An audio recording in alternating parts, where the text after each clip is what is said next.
Hi friends, இந்த serial அரங்கத்துக்கு உங்கள் எல்லாரையும் அன்போடு வரவேற்கிறேன். நம்ம அரங்கத்துக்கு நீங்கள் இப்போ தான் ஃபஸ்ட் டைம் வரீங்கன்ற மாதிரி இருந்தால் உங்களுக்கு நம்ம சேனல் பிடிச்சிருந்தா சப்ஸ்கிரைப் பட்டனை கிளிக் பண்ணிக்கோங்க. அப்படியே இப்போ நீங்கள் பார்க்க போகிற வீடியோவையும் ஃபுல்லாக பாருங்கள், ஸ்கிப் பண்ணாமல் பாருங்கள்.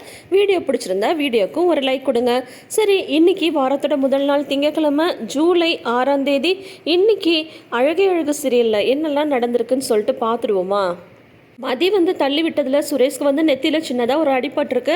ஆனால் அந்த இடம் வீங்கிடுச்சு. அதை அவர் ஐஸ் வச்சுட்டு ஒத்தனம் கொடுத்துட்ருக்காரா. அதை பார்த்துட்டு தங்கராஜ் சொல்கிறாங்க, டேய் மாப்பிள்ள, அப்படி என்ன தாண்டா நடந்தது? ஏண்டா அவள் உன்னை அப்படி தள்ளிவிட்டா அப்படின்னு சொல்லிட்டு தயங்கி தான் கேட்குறாரு தங்கராஜ். உடனே சுரேஷ் சொல்கிறாங்க, ஐயோ மாமா, நான் ஒன்றுமே பண்ணல மாமா, அவள் கையை தான் மாமா பிடிச்சேன், அதுக்கு போய் அவள் அந்த மாதிரி தள்ளி விட்டுட்டா அப்படின்னு சொல்லிட்டு சொல்கிறாங்க. இந்த பாரு மாப்பிள்ள, நான் சொல்கிறேன்னு சொல்லிட்டு தப்பாக நினச்சிக்காத, நீ நல்ல எக்ஸசைஸ்லாம் பண்ணுற, புரோட்டீன் ஃபுட்டாக எடுத்துக்கிற, போலீஸில் வேற வேலை பார்க்குற, அப்புறம் என்னடா பிரயோஜனம்? ஒரு பொண்ணு தள்ளிவிட்டு இந்த மாதிரி இடிச்சிட்டு நிற்கிறியடா. அந்த கட்டில் எவ்வளோ பழமையான கட்டில் தெரியுமா? அதனால தான் நீ அதில் இடிச்சுக்கிட்டதும் உனக்கு இந்த மாதிரி வீங்கிட்டுருக்கு. என்னடா போடா அப்படின்னு சொல்லிட்டு இருக்கும்போதே பாக்யராஜ்கிட்டேருந்து சுரேஷ்க்கு ஃபோன் வருது. என்னடா உனக்கு தடையில் அடிபட்டுருச்சாமே, இப்போ எப்படி இருக்குது, பரவாயில்லையே அப்படின்றாங்க. அதெல்லாம் ஒன்றும் இல்லைண்ணே அப்படின்னது. அப்படி என்ன தாண்டா நடந்தது அப்படின்னு பாக்யராஜ் சுரேஷ்கிட்ட கேட்க, அதெல்லாம் ஒன்றும் இல்லைண்ணே, சின்னடிதான் விடுனே அப்படின்ற மாதிரி சொல்லிடுறாங்க.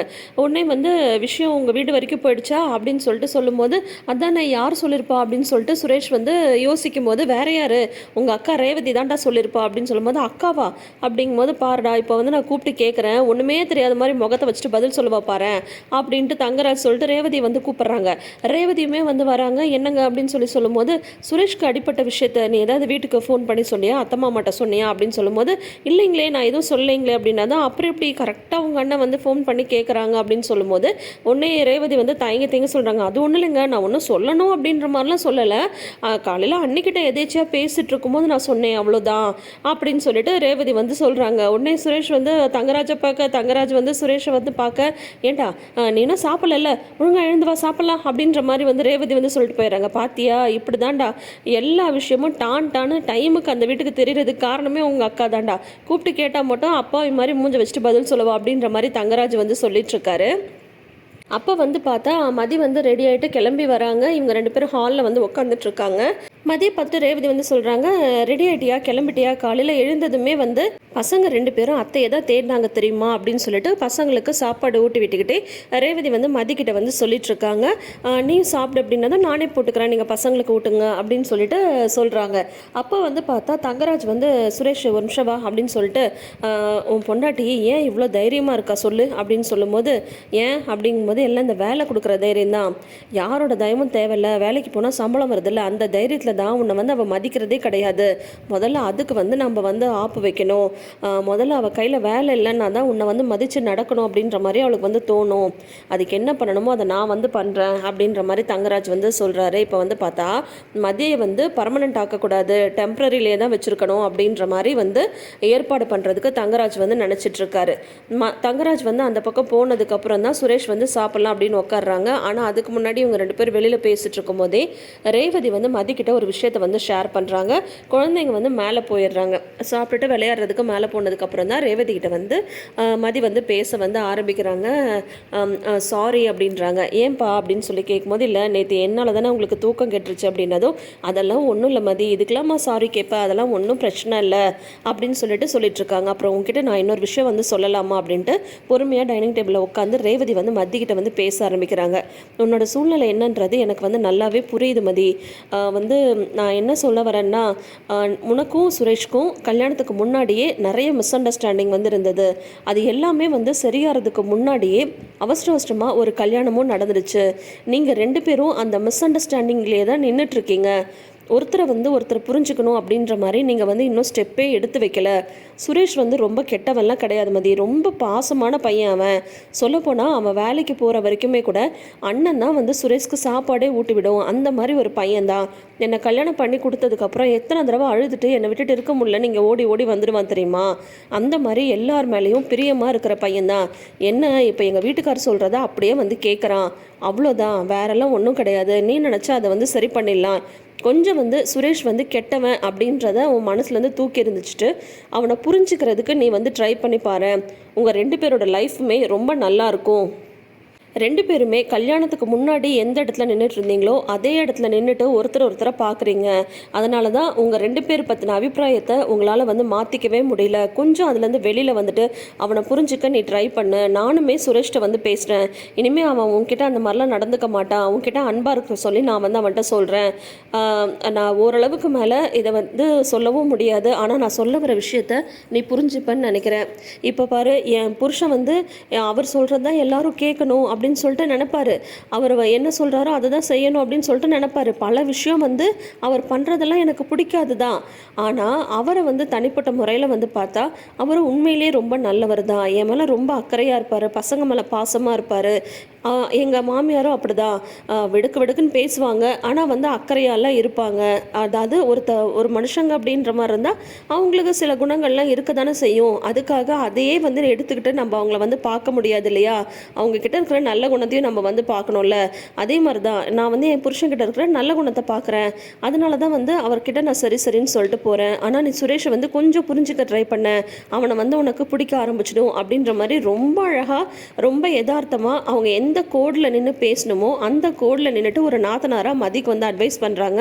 நான் சொன்னதை பற்றி நீ யோசிச்சுப்பாரு அப்படின்னு சொல்கிறாங்க. மதி வந்து கிளம்புனதுக்கப்புறம் வந்து சுரேஷ் வந்து சாப்பிட வந்து உட்காடுறாங்க. ஏண்டா அப்படி என்ன தாண்டா நடந்துச்சு, எதுக்குடா அவன் வந்து உன்னை தள்ளிவிட்டா அப்படின்னு சொல்லிட்டு கேட்கும்போது அதெல்லாம் ஒன்றும் இல்லை விடுக்கா அப்படின்னு சொல்லும்போது தம்பியை வர போயிட்டடா, ஓரளவுக்கு மேலே உங்ககிட்ட என்ன எதுன்னு என்னால் வந்து கேட்க முடியல. ஆனால் இன்னொரு தடவை இந்த மாதிரிலாம் வந்து நடந்துக்காத. ஏண்டா அவர் என் புருஷன் தான், இருந்தாலும் நானே அவர் சொல்கிற சில பேச்செல்லாம் கேட்கறதில்ல. என் மனசுக்கு எது சரின்னு தோணுதோ அதை தான் நான் வந்து செய்கிறேன். நீ எதுக்குடா அவர் சொல்கிறது எல்லாத்தையும் அப்படியே வந்து கேட்டுட்ருப்பியாடா?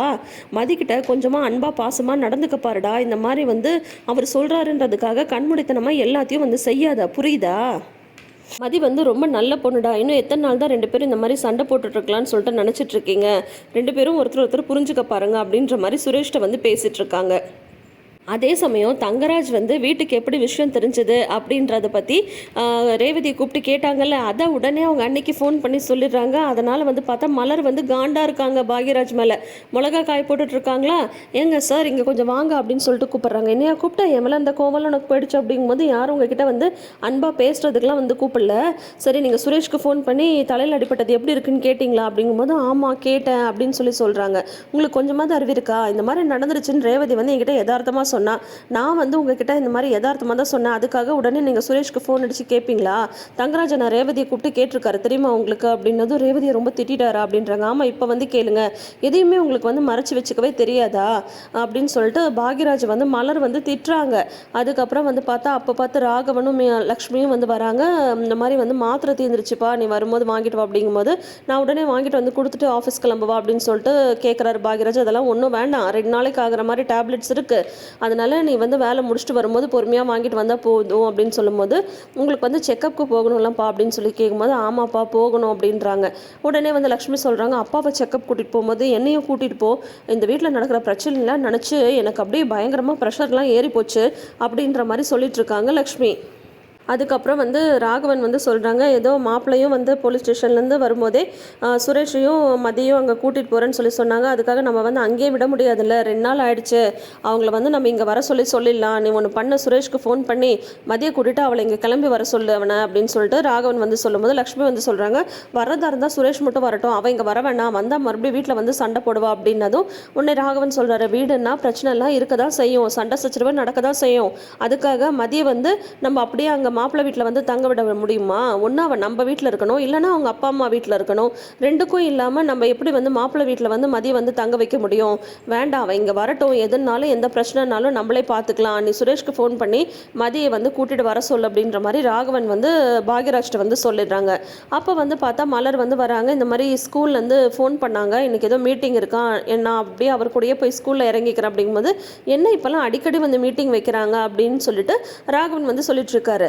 எல்லாமே வந்து பேரண்ட்ஸே பார்க்கணுன்ற மாதிரி தான் இவங்கெல்லாம் எதுக்கு ஸ்கூல் நடத்துகிறாங்க அப்படின்ற மாதிரி சொல்லிட்டு இருக்காங்க. ஆனால் இப்பயும் வந்து பார்த்தா மலர் வந்து ஸ்கூலுக்கு வந்து போகலை, ரேவதி வீட்டுக்கு போகிறதுக்காக தான் வந்து பாக்யராஜ்கிட்ட வந்து நான் ஒரு கூட போயிட்டு வரேன் அப்படின்ற மாதிரி வந்து சொல்கிறாங்க. சரி ஸ்கூலுக்கு தானே போயிட்டு வான்னு சொல்லிட்டு இவங்களுமே வந்து சொல்லிடுறாங்க.